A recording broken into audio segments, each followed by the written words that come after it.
Was اور نصیحتیں، لفظ لفظ حکمتیں، ابر علم و آگہی سے برستی بارشیں، شرع کے امور سے، دین کے شعور سے، قلب و ذہن جگمگاتے ہیں سچ کے نور سے۔ خطبہ جمعۃ المبارک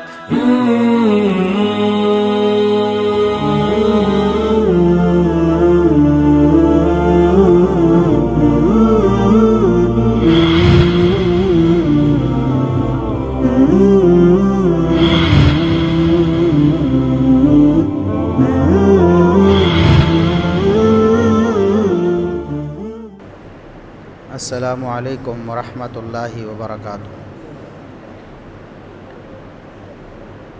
ان الحمد للہ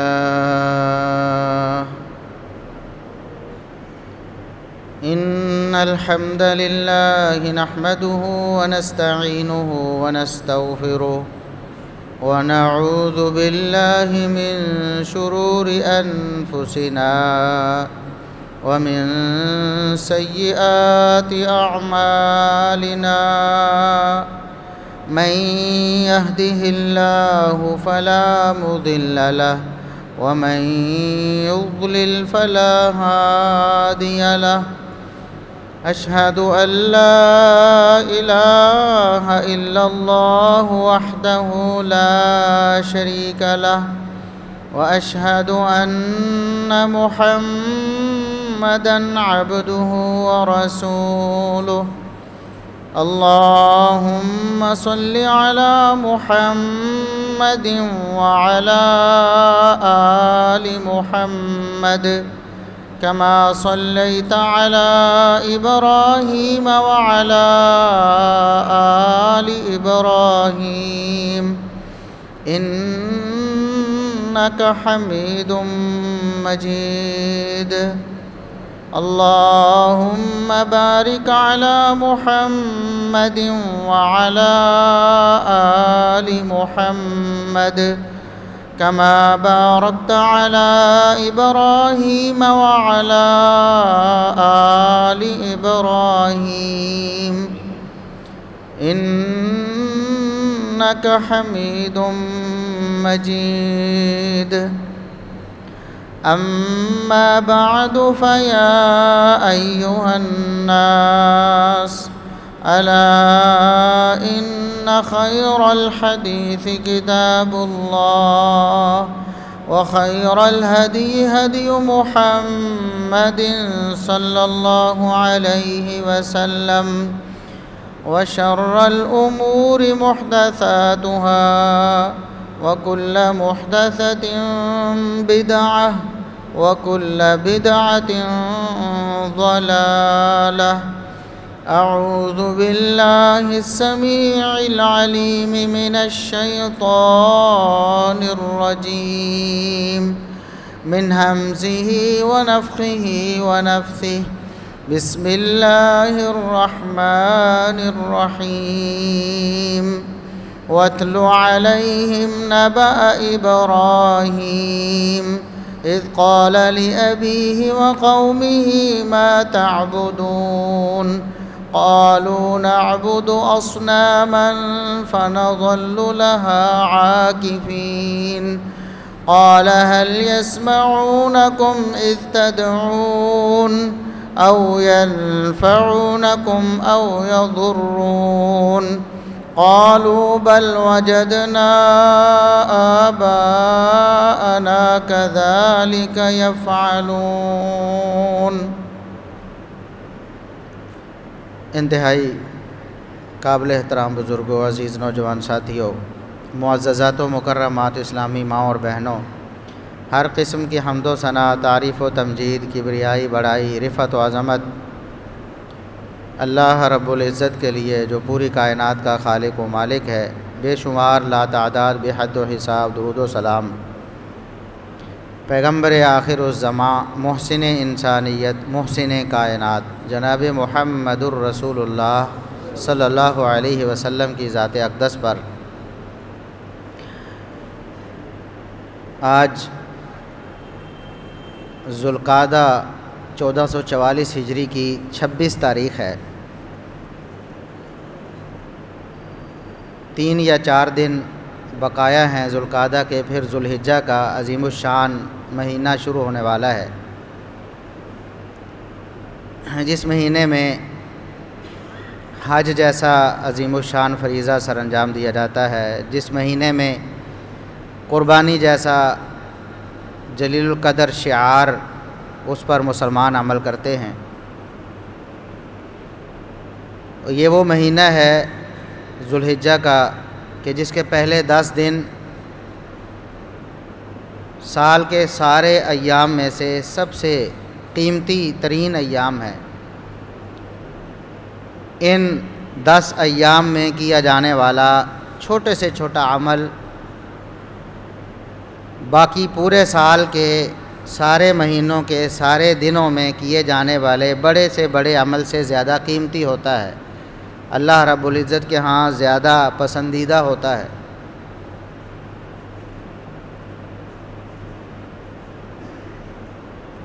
اور اس مہینے میں کیے جانے والے اکثر اعمال کا تعلق ابراہیم علیہ السلام کی سیرت سے ہے۔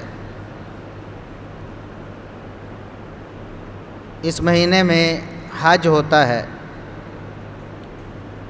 ابراہیم علیہ السلام نے بیت اللہ کی تعمیر کی، پھر اللہ رب العزت کی طرف سے انہیں حکم ہوا کہ وَأَذِّن فِي النَّاسِ بِالْحَجِّ،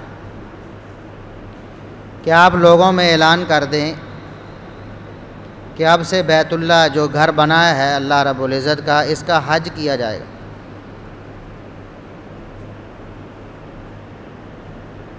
اس وقت تو مکہ مکرمہ ایک بے آب و گیا علاقہ تھا، سنسان غیر آباد پتھریلا پہاڑی علاقہ جہاں پر کوئی آبادی نہیں تھی۔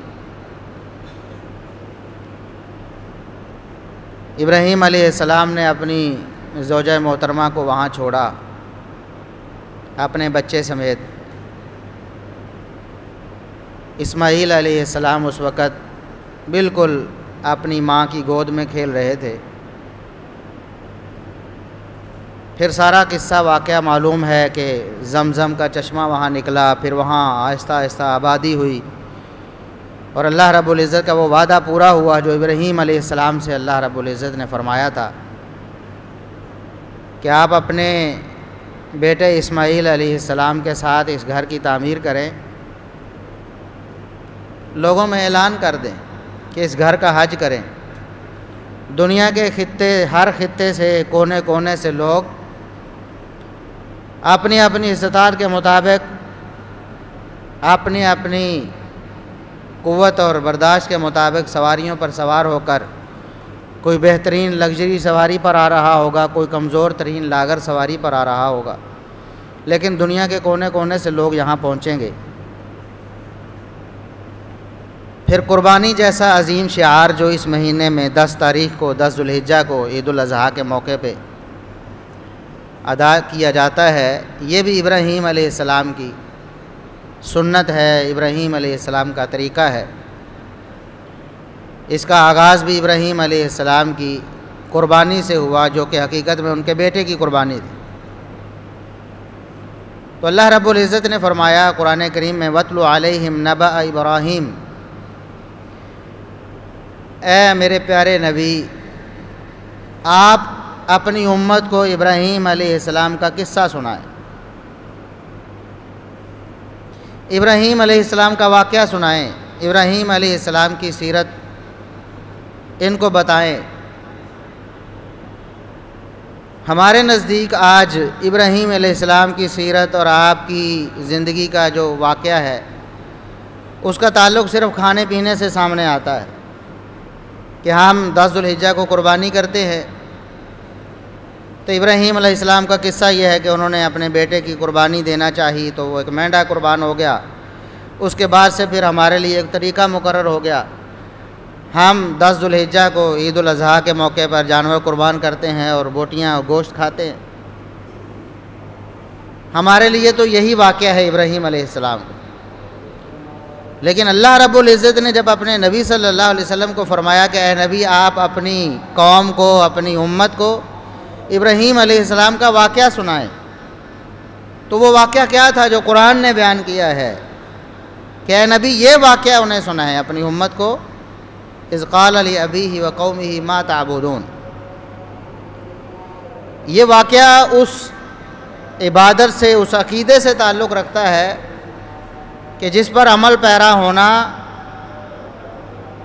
بہت مشکل ہے۔ کانٹوں کے راستے پہ چلنا ہے، بھیڑوں کے چھتے میں ہاتھ ڈالنا ہے۔ محمد الرسول اللہ صلی اللہ علیہ وسلم کے دور سے لے کر آج تک یہی صورتحال ہے کہ یہ جو دعوت ہے، جس قصے اور واقعے کا ذکر اللہ رب العزت نے اپنے نبی صلی اللہ علیہ وسلم کو فرمایا کہ اپنی امت کو کریں، اپنی امت کو ابراہیم کا قصہ سنائیں۔ ابراہیم علیہ السلام کی سیرت کے اس گوشے پر عمل کرنا سب سے مشکل ترین۔ تو یہ جو دن شروع ہونے والے ہیں ابراہیم علیہ السلام کی سنت، آپ کی سیرت، آپ کی حیات مبارکہ سے تعلق رکھنے والے ہیں، تو ہمیں چاہیے کہ جہاں ہم نے کھانے پینے والی سنت پر عمل کرنا ہے، وہاں اس طریقے پر بھی عمل کریں، ابراہیم علیہ السلام کی سیرت کے اس گوشے کو بھی مد نظر رکھیں کہ آج کے دور میں ہماری ذمہ داری کیا ہے ابراہیم علیہ السلام کی سیرت کی روشنی میں۔ مشکل ترین ایام میں توحید کی دعوت، مشکل ترین حالات میں لوگوں کو شرک سے بچانا، ان کو اللہ رب العزت کی توحید کی طرف لے کر آنا، ایک اللہ وحدہ لا شریک کی عبادت پر انہیں گامزن کرنا، پوری کائنات کے تمام وسیلوں، واسطوں اور سہاروں کا انکار کرنا، صرف ایک اللہ رب العزت سے جوڑنا، یہ ابراہیم علیہ السلام کی سیرت کا اصل گوشہ اور اصل وہ حصہ ہے جس کو ہم بھلائے ہوئے ہیں۔ باقی ساری قربانیاں اسی عقیدہ توحید کے ضمن میں ہیں۔ ابراہیم علیہ السلام نے، اللہ رب العزت فرماتا ہے کہ اس وقت کو آپ یاد کروائیں اپنی امت کو کہ ابراہیم علیہ السلام نے اپنے والد آزر سے کہا اور اپنی قوم سے کہا، اپنے پورے خاندان، اپنے کنبے قبیلے سے کہا مخاطب ہو کر، ما تعبدون، یہ کیا چیزیں ہیں جن کی تم عبادت کرتے ہو، جن کے آگے سر جھکاتے ہو، جن سے فریادیں کرتے ہو، یہ کیا ہیں؟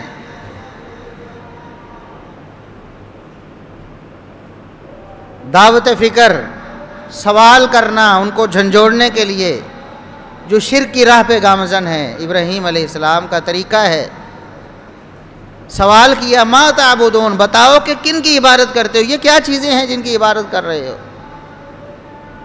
قالوا نعبد اصناما فنظل لها عاکفین،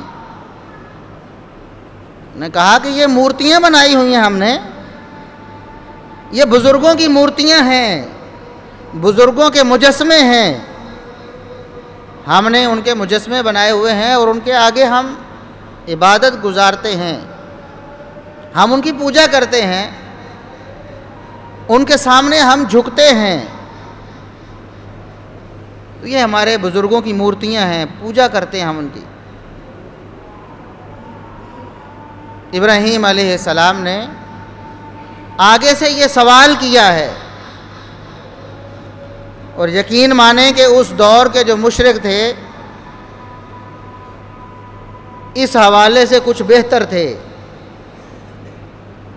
اور آج کے مشرک اس سے بھی آگے نکلنے کی کوشش میں ہے۔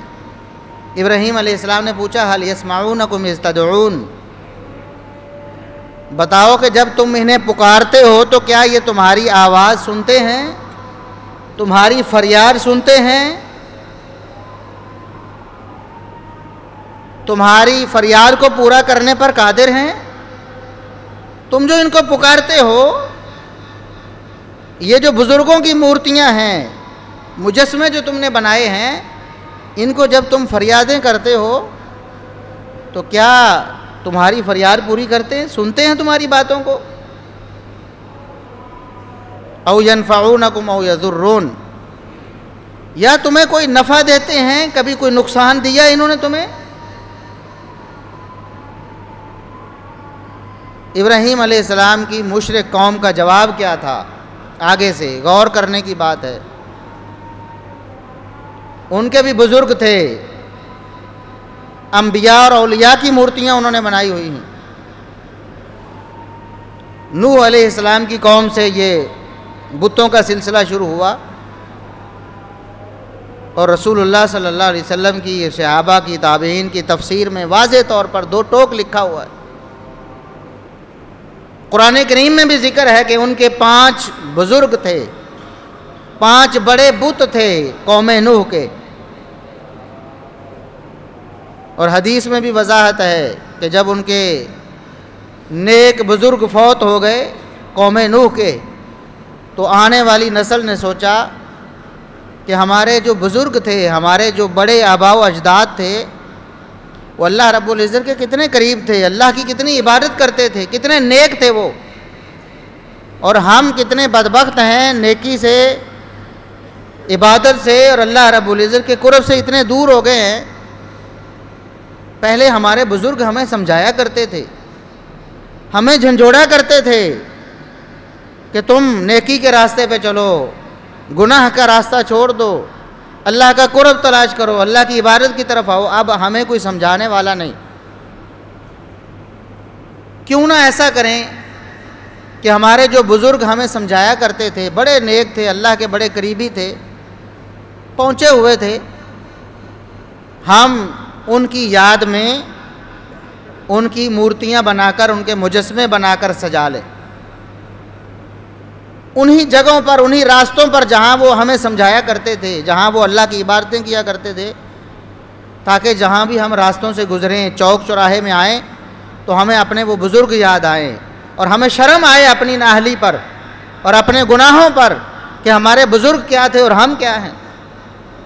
یہ شیطان نے شرک کا بیج بونے کے لیے یہ ابتدائی جو کوشش کی، ان کے ذہن میں یہ بات ڈالی، چنانچہ انہوں نے شیطان کے اس حکم پر عمل کیا اور مورتیاں سجا دی۔ یہ پہلی سٹیج تھی کہ صرف یادگار کے طور پر، عقیدت و احترام کے طور پر اپنے بزرگوں کی مورتیاں انہوں نے سجا لی، مجسمے بنا کے کھڑے کر لیے۔ پھر جب اگلی نسل آئی تو شیطان نے ان کے دل میں یہ بات ڈالی، بھئی یہ دیکھو، یہ مورتیاں بڑے پہنچے ہوئے بزرگوں کی تھیں، تم تو بڑے گناہ گار ہو، اللہ سے تم اتنا دور ہو، تم نے اگر اللہ سے کچھ مانگنا ہے تو ان کے ذریعے مانگو، تم انہیں کہو، یہ اللہ کو کہیں گے اور تمہاری مراد پوری ہو جائے گی، یہ تمہارے واسطے اور وسیلے ہیں۔ اور یہی وہ بات ہے جس کا ذکر قرآن نے کیا ہے۔ اے نبی، جب مشرکین سے پوچھا جاتا ہے کہ یہ جو بزرگوں کی مورتیاں تم نے سجائی ہیں، یہ جو بت بنائے ہیں تم نے، کیوں ان کو پکارتے ہو، ان کی عبادت کیوں کرتے ہو؟ تو وہ آگے سے کہتے ہیں ما نعبدہم الا لیقربونا الی اللہ زلفیٰ، ہماری عبادت کا تو اور کوئی مقصد نہیں، صرف یہی مقصد ہے کہ یہ بزرگ ہیں، پہنچے ہوئے ہیں، یہ ہمیں اللہ کے قریب کرتے ہیں، یہ اللہ اور ہمارے درمیان واسطہ اور وسیلہ ہے۔ آج بھی سنا ہے نا جی، سیڑھی کے بغیر آپ چھت پہ کیسے چڑھ سکتے ہیں؟ چھت پہ چڑھنے کے لیے سیڑھی ضروری ہے، تو اللہ تک پہنچنے کے لیے بزرگ کیوں ضروری نہیں؟ یہ آج بھی مثالیں دی جاتی ہیں۔ مشرکین مکہ بعینہ ہی یہی الفاظ، قرآن کریم کے الفاظ نہ ہوں تو ہم ذمہ دار ہیں۔ پوچھا جاتا کیوں عبادت کرتے ہو، کہتے ہم اس لیے ان کو پکارتے ہیں کہ یہ ہمیں اللہ کے قریب کرتے ہیں، بس اتنا سا ہے۔ تو شیطان نے اگلا وسوسہ یہ ڈالا کہ یہ اللہ کے بزرگ ہیں، نیک لوگ ہیں، تم ان کو پکارا کرو، یہ اللہ سے تمہارا رابطہ کروائیں گے، تمہارا ڈائریکٹ رابطہ ممکن نہیں، یہ سیڑھی ہے، یہ وسیلہ اور واسطہ ہیں، ان کے ذریعے اللہ کو پکارا کرو۔ پھر عبادت شروع ہو گئی، مشرکین مکہ تک یہی عبادت چلتی ہے۔ ابراہیم علیہ السلام نے اپنی قوم سے پوچھا کہ بتاؤ، کیا یہ جو مورتیاں جن کو تم پکارتے ہو کیا کوئی نفع نقصان دیتی ہیں؟ انہوں نے آگے سے یہ نہیں کہا کہ ہاں بھائی ابراہیم تمہیں پتہ نہیں کہ یہ تو بڑے پہنچے ہوئے بزرگ نے، یہ تو ہمیں اولاد بھی دیتے ہیں، یہ ہمیں بارش، یہ ہمیں کاروبار بھی دیتے ہیں، یہ سب کچھ دیتے ہیں، بیٹے والی سرکار ہے، یہ دولت والی سرکار، یہ کاروبار والی سرکار ہے۔ انہوں نے یہ نہیں کہا، انہیں پتہ تھا کہ یہ ہمیں نفع و نقصان نہیں دیتے، انہوں نے صرف واسطے اور وسیلے بنائے ہوئے تھے، جس کا ذکر قرآن میں بھی ہے۔ لیکن آج کے مسلمان تو ڈائریکٹ ہو گئے ہیں نا، انہوں نے کہا واسطے وسیلے بھی چھوڑو، ہم تو مانگتے ہی ان سے ہیں، گنج بخش ہے، خزانے دینے والا یہ ہے، بیٹے دینے والا یہ ہے، ہمیں مال دینے والا یہ ہے، کاروبار میں برکت چاہیے تو فلاں کے پاس چلے جاؤ، اولاد چاہیے تو فلاں کے پاس چلے جاؤ، فلاں چیز چاہیے تو فلاں کے پاس چلے جاؤ۔ انہوں نے یہ سمجھ لیا کہ اللہ رب العزت نے اپنا سارا اختیار تقسیم کر دیا ہے، سب کچھ ان کو دے کر اللہ رب العزت نعوذ باللہ فارغ ہو گیا ہے، اب ہمیں اللہ کو بلانے کی ضرورت ہی نہیں، جن کو اللہ نے دے دیا ہم ان سے جا کر لے لیتے ہیں۔ تو ابراہیم علیہ السلام نے جب پوچھا تو قوم کے پاس کوئی جواب نہیں تھا کہ بزرگوں کی مورتیوں کو کیوں آوازیں دیتے ہو، کیا یہ نفع نقصان دیتے ہیں، سنتے ہیں تمہاری فریاد؟ آگے سے خاموش۔ جواب کیا ہے؟ قالوا بل وجدنا آباءنا کذالک یفعلون، ابراہیم دیتے تو کچھ بھی نہیں ہے، نفع نقصان کے مالک بھی نہیں، ہم تو بس اپنے آباء و اجداد کو دیکھا دیکھی ان کی عبادت کر رہے ہیں، ہمارے آباء و اجداد بھی ان بتوں کو پوجتے تھے، ان بزرگوں کی مورتیوں کو بناتے تھے، مجسمے بناتے تھے، ان کے سامنے فریادیں کرتے تھے، ہم بھی ایسے ہی کر رہے ہیں۔ یہ ابراہیم علیہ السلام کی قوم کا جواب ہے۔ اور آج ہماری قوم کا جواب کیا ہے؟ وہ کہتے ہیں کہ ہمارے بزرگ سب کچھ جانتے بھی ہیں، سب کچھ دیتے بھی ہیں، سب کچھ ان کے اختیار میں ہے، وہ چاہیں تو مردوں کو زندہ کر دیں، وہ چاہیں تو زندوں کو مار دیں، وہ چاہیں تو بے اولادوں کو اولاد دے دیں، وہ چاہیں تو کنگال کو کروڑ پتی کر دیں، وہ چاہیں تو کروڑ پتی ارب پتی کو کنگال کر دیں، یہ ہمارے بزرگوں کے اختیار میں ہے۔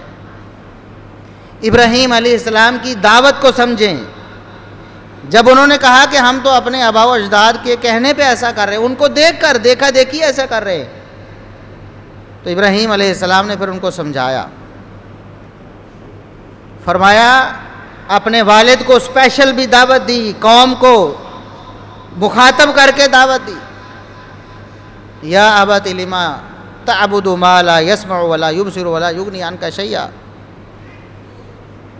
اے ابا جان آپ ان مورتیوں کی، ان مجسموں کی کیوں عبادت کرتے ہیں، ان کو کیوں پکارتے ہیں جو آپ کے نفع نقصان کی مالک نہیں ہیں، نہ وہ دیکھ سکتے ہیں، نہ وہ سن سکتے ہیں، نہ آپ کے کچھ کام آ سکتے ہیں، کیوں ان کی عبادت پر آپ لگے ہوئے ہیں، کیوں ان کی عبادت کرتے ہیں؟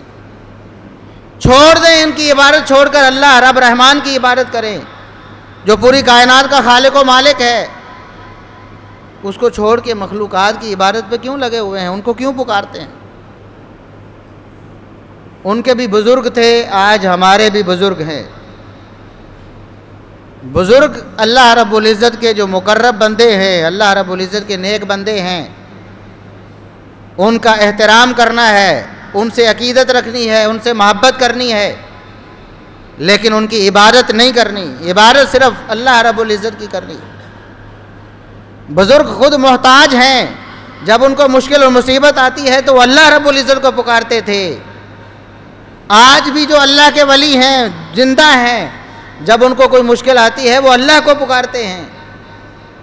یا ایھا الناس انتم الفقراء الی اللہ، اللہ رب العزت نے ساری نوع انسانیت کو مخاطب کر کے فرمایا، اے تمام نوع انسانیت، جو بھی انسان ہے جس پر لفظ انسان کا اطلاق ہوتا ہے، اللہ رب العزت فرماتا تم سارے میرے محتاج ہو۔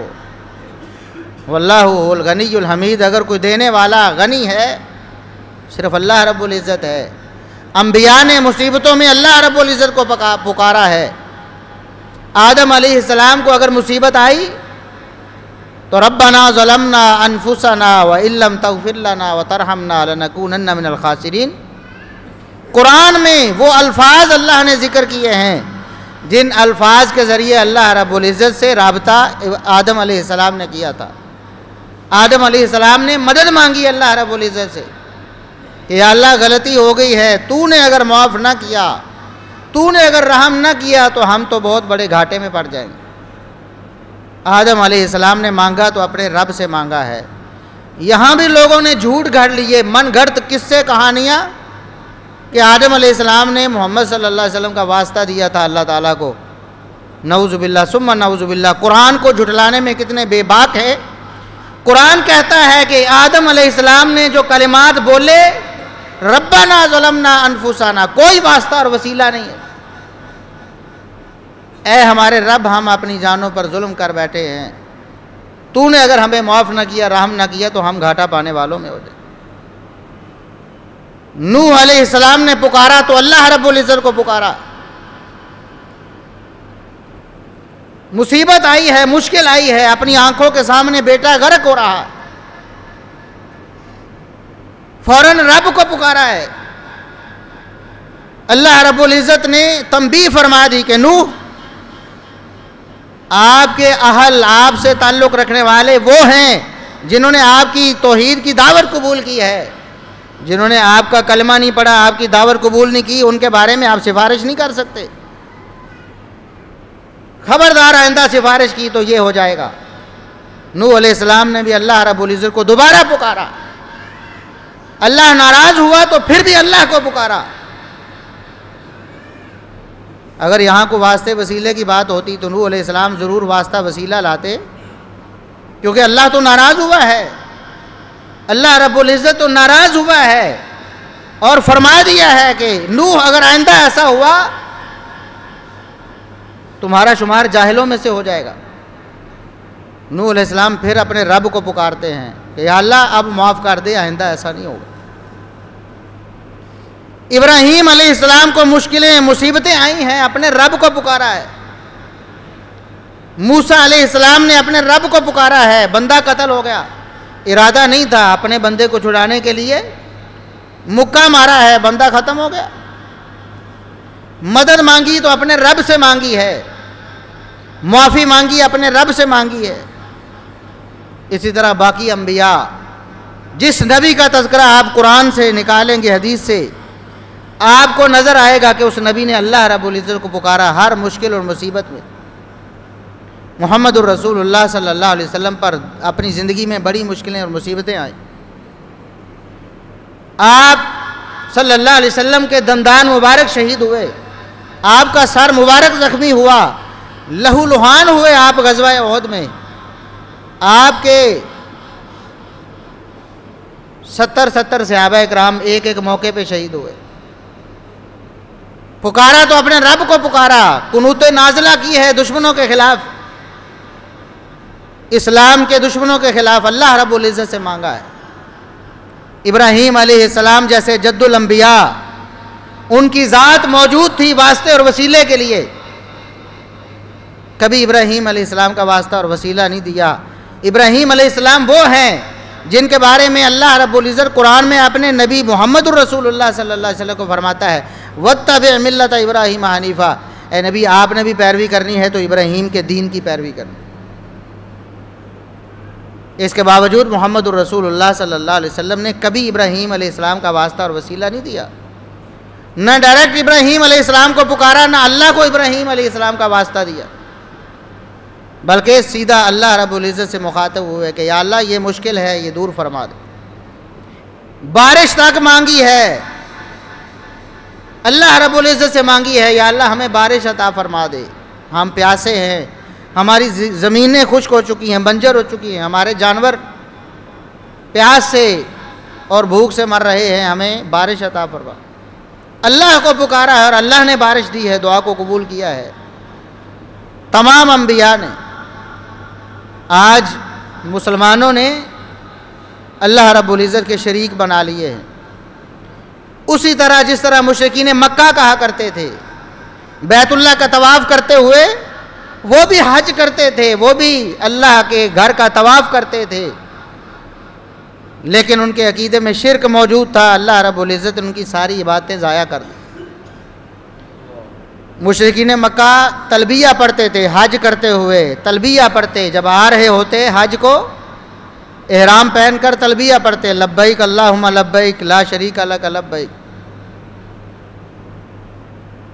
اے اللہ ہم حاضر ہیں، بار بار حاضر ہیں، تیرا کوئی شریک نہیں، ہم حاضر ہیں۔ اتنا تو تلبیہ بالکل ٹھیک پڑھتے، لیکن آگے الا شریکن ہوا لک، تیرا کوئی شریک نہیں سوائے اس کے جو تو نے خود بنایا ہوا ہے۔ تیرے نیک بندے ہیں نا، تو نے خود انہیں اپنا شریک بنا لیا ہے، اپنے اختیارات ان کو تقسیم کر دیے ہیں، ان کے علاوہ تیرا کوئی شریک نہیں، بس وہ شریک ہے۔ آج کے مسلمان بھی یہ سمجھتے ہیں کہ اللہ رب العزت نے اپنے اختیارات تقسیم کر دیے ہیں۔ یاد رکھیں، اپنے اختیارات تقسیم وہ کرتا ہے جو عاجز ہوتا ہے۔ ایک حکمران، ایک وزیر اعظم، ایک صدر اپنے وزیر مشیر اس لیے رکھتا ہے کہ پوری مملکت میں وہ خود دیکھ نہیں سکتا، خود سن نہیں سکتا، اس کے وزیر مشیر اس کی آنکھیں ہیں، اس کے کان ہیں، وہ ہر جگہ پر تصرف خود نہیں کر سکتا، ہر جگہ کے معاملات کو خود درست نہیں کر سکتا، انسان ہے، عاجز ہے، اس کے وزیر مشیر اس کے ہاتھ ہیں، اس کی جگہ پر اس کا کام کرتے ہیں، اس کے نمائندے ہیں۔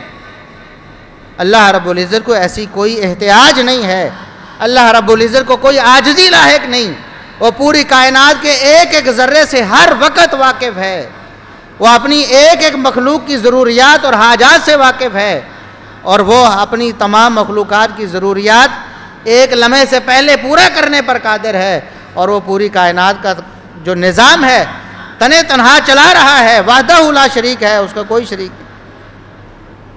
اس لیے یہ سمجھ لینا کہ اولادیں تو اس نے فلاں کو دے دی ہیں، بارش تو اس نے فلاں کو دے دی ہے، مال تو اس نے فلاں کو دے دیا ہے، فلاں گنج بخش ہے تو فلاں اولاد دینے والا، فلاں بیٹا دینے والا، یہ بالکل وہ عقیدہ ہے جو مشرکین مکہ اپنے تلبیہ میں کہا کرتے تھے کہ یا اللہ تیرا کوئی شریک نہیں سوائے ان شریکوں کے جو تو نے خود بنا لیے۔ نعوذ باللہ ثم نعوذ۔ ابراہیم علیہ السلام کی دعوت، ابراہیم علیہ السلام کی زندگی اور آپ کی سیرت کیا ہے؟ توحید کی دعوت۔ اپنے والد کو بھی توحید کی دعوت دی، اپنی قوم کو بھی توحید کی دعوت دی۔ نتیجہ یہ ہوا توحید کی دعوت دینے والے ہر دور میں معتوب رہتے ہیں، ہر دور میں ان پر ظلم و ستم ہوتا ہے، ہر دور میں لوگ ان سے ناخوش ہوتے ہیں۔ ابراہیم علیہ السلام نے جب دعوت دی، والد اور پوری قوم ان کے خلاف ہو گئے۔ اپنے حقیقی والد نے کہا، جن کی یہ اولاد ہے، جن کی یہ نسل ہے، جن کا یہ خون ہے، ابراہیم علیہ السلام، اس نے کہا ابراہیم خبردار، اب تک جو تم نے کہہ لیا ہے ہمارے معبودوں کے بارے میں کہہ لیا ہے، آئندہ ایک لفظ بھی کہا تو میں پتھر مار مار کے رجم کر دوں گا، شفقت پدری کا خیال نہیں کروں گا، اولاد ہونے کا، بیٹا ہونے کا خیال نہیں کروں گا، بلکہ خود اپنے ہاتھوں سے لأرجمنک، پتھر مار مار کر تمہیں جان سے مار دوں۔ توحید کی دعوت ذرا برابر بھی برداشت نہیں مجھے، آئندہ یہ دعوت نہیں دینی، اور اگر یہی کام کرنا ہے تو یہاں سے چلے جا، وہجرنی ملیہ، فوراً یہاں سے چلے جاؤ، علاقہ چھوڑ جاؤ، جاؤ میری آنکھوں سے دور ہو کر جو مرضی کرتے رہو، میرے سامنے دعوت توحید دی تو میں پتھر مار کے قتل کر دوں۔ ابراہیم علیہ السلام کو علاقہ چھوڑنا پڑا، ہجرت کرنا پڑی، دیار غیر میں جانا پڑا۔ ابراہیم علیہ السلام کو توحید کی دعوت کی خاطر آگ میں کودنا پڑا، آگ میں پھینک دیا انہوں نے، اتنا بڑا الاؤ آگ کا، اتنی بڑی آگ جلائی منجنیق کے ذریعے، ابراہیم علیہ السلام کو اس آگ میں پھینکا، کیونکہ اتنی بڑی آگ، اس کی تپش دور دور تک، دور سے ابراہیم علیہ السلام کو آگ میں پھینکا گیا۔ وجہ کیا ہے؟ ابراہیم علیہ السلام نے توحید کی دعوت دی ہے۔ بت خانے میں چلے گئے جہاں بزرگوں کی مورتیاں سجا کے رکھی ہیں، جہاں جا کر بزرگوں سے وہ اپنے جو نیک اولیاء ہیں ان کی مورتیوں کے سامنے جا کے فریادیں کرتے تھے، وہ میلے پہ گئے، ابراہیم علیہ السلام بہانہ کر کے کہ میری طبیعت ٹھیک نہیں ہے، پیچھے رہ گئے اور ان کے آنے سے پہلے پہلے صفایا کر دیا، سوائے ایک بڑے بت کے سب کو توڑ دی، الا کبیر اللہ، بڑے بت کو چھوڑ دیا۔ جب واپس آئے پوچھا، آپس میں بات کی کہ کون ہو سکتا ہے جو ہمارے بتوں کو توڑے؟ انہوں نے کہا کہ ابراہیم کے علاوہ تو کوئی نہیں ہو سکتا، سارے کے سارے تو بتوں کو ماننے والے ہیں، ایک ابراہیم ہے جو ہمارے بتوں کے خلاف سوال اٹھاتے ہیں، ہمارے بتوں کو برا کہتے ہیں، ہمیں روکتے ہیں بتوں کی عبادت سے، صرف ابراہیم ہے، ان کے علاوہ یہ کسی کا کام نہیں ہو سکتا۔ بلا کر پوچھا ہے، اور ہم تو سمجھتے ہیں، ہمارے ہاں سمجھا جاتا ہے کہ ابراہیم علیہ السلام نے اپنی جان بچانے کے لیے کہہ دیا کہ تو یہ بڑے بت نے کیا ہے، اور وہ کوئی بیوقوف تھے کہ کس نے کیا ہے؟ انہیں پتہ ہے کہ ہمارے بت کچھ نہیں کر سکتے، کیونکہ ابراہیم پوچھ چکے ہیں کہ کیا کوئی نفع نقصان دیتے ہیں، تو آگے سے جواب یہ ہے کہ نہیں۔ اس موقع پر بھی بعد میں انہوں نے اس بات کو تسلیم کیا کہ یہ نفع نقصان کے مالک نہیں ہیں۔ اس لیے ابراہیم نے جب کہا تھا کہ یہ تمہارے بڑے بت کی کارگزاری کارستانی ہے کہ اس نے تمہارے سارے خداؤں کو قتل کر دیا ہے، اس کا مطلب جان بچانا نہیں بلکہ ان کو اور جھنجھوڑنا تھا۔ یہ گویا کہ مذاق تھا ان کا، ان کے منہ پر ایک تھپڑ تھا کہ تمہارے بڑے نے قتل کر دیا ہے۔ وہ اور زیادہ بھڑک گئے، پتہ تھا نا کہ ہمارا بت تو بت ہے، وہ کچھ نہیں کر سکتا۔ پیچھے تو وہ بزرگ تھے جو ان کی نظریے میں ان کی آوازیں فریادیں سننے والے، تو ابراہیم علیہ السلام نے ان کو جھنجھوڑا ہے، دعوت توحید دی، فرمایا تم خود مانتے ہو کہ یہ بت کچھ نہیں کر سکتا، یہ بڑا بت بھی کچھ نہیں کر سکتا، تو پھر تم کیوں ان کی عبادت کرتے ہو، کیوں ان کو پکارتے ہو؟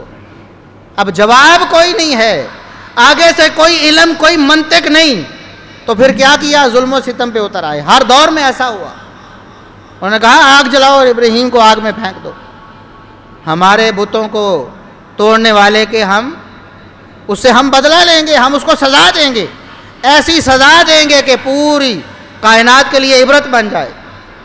لیکن اللہ رب العزت حفاظت فرماتا ہے اپنی توحید کی دعوت دینے والوں کی۔ ابراہیم علیہ السلام کی بھی اللہ نے حفاظت فرمائی، اللہ نے فرمایا یا نار کونی بردم و سلاما علی ابراہیم، ابراہیم کے لیے سلامتی والی، ٹھنڈی ہو جا لیکن ایسی ٹھنڈی کہ سلامتی والی، نہ تپش ہو نہ ٹھنڈک ہو، ابراہیم کے لیے خوشگوار ہو جا۔ ابراہیم علیہ السلام کے لیے وہ آگ بھی پھولوں کی سیج بن گئی، ابراہیم علیہ السلام بغیر کسی تکلیف کے اس آگ سے نکل آئے۔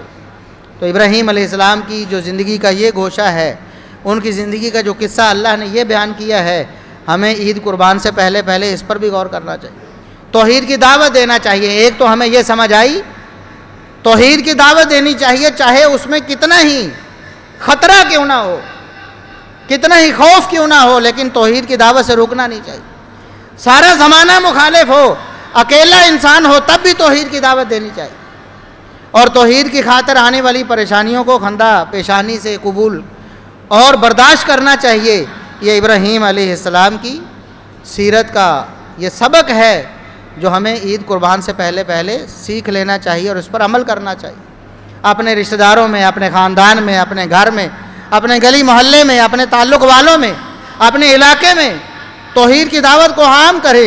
ایک ایک شخص جو اللہ کی توحید سے دور ہے اس کے لیے تڑپیں کہ کہیں یہ اس حالت میں فوت ہو کر جہنم کا ایندھن نہ بن جائے۔ انبیاء کو کیا تڑپ تھی، محمد الرسول اللہ صلی اللہ علیہ وسلم کو کیا تڑپ تھی، مارے کیوں کھائیں، اپنے آپ کو زخمی کیوں کروایا، اپنے چچا کو حمزہ کو شہید کیوں کروایا، اپنے جو قریب ترین صحابہ تھے ان کو کیوں شہید کروایا، ہجرت کیوں کی، علاقہ کیوں چھوڑا؟ اس لیے آپ صلی اللہ علیہ وسلم نہیں چاہتے تھے کہ میری امت کا کوئی فرد بھی شرک کی حالت میں اللہ رب العزت کے دربار میں حاضر ہو جائے اور جہنم کا ایندھن بن جائے۔ ہمیں بھی ابراہیم علیہ السلام کی سیرت کو مد نظر رکھ کر توحید کی دعوت دینے کے لیے اپنے آپ کو تیار کرنا چاہیے۔ اللہ رب العزت عمل کی توفیق عطا فرمائے۔ وآخر دعوانا الحمدللہ رب